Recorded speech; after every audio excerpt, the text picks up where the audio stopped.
আজকে আমরা ঘ নম্বর অঙ্কটা দেখব। ঘ নম্বর অঙ্কে বলা হয়েছে যে +-4 +-5 +-6 এটাকে তালিকা পদ্ধতিতে লিখতে বলা হয়েছে। এই সেটের উপাদানসমূহ প্রত্যেকে পূর্ণ সংখ্যা, এটা সত্য। এবং দেখেন এগুলোর উপর যদি আমি স্কোয়ার করি তাহলে 16 হচ্ছে, 64 হচ্ছে, সরি +-4 উপর কিউব করলে স্কোয়ার করলে 16 হয়, কিন্তু কিউব করলে +-64 হয়। আবার +-5 উপর স্কোয়ার করলে 25, কিউব করলে +-125। আবার +6 উপর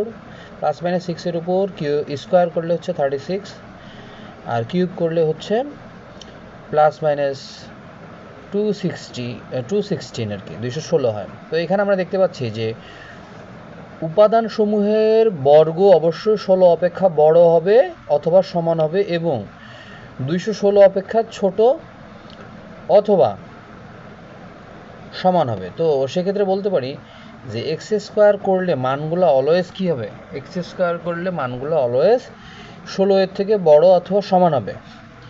কিন্তু যদি আমি কিউব করি, কিউব করলে মানটা অবশ্যই 216 এর সমান অথবা 216 এর থেকে অলওয়েজ ছোট হবে। ঠিক আছে, এই মানগুলো এখানে প্রযোজ্য হবে। তো এটাকে আরও একভাবে লেখা যায় যে এক্স স্কোয়ার করলে এক্সের মান যদি পূর্ণ সংখ্যা ধরি তাহলে এক্স স্কোয়ার করলে সেই মানটা 16 এবং 36-এর সমান অথবা মাঝামাঝি হবে। ঠিক আছে, 16 অথবা 36-এর মাঝামাঝি অথবা সমান হবে। হ্যাঁ।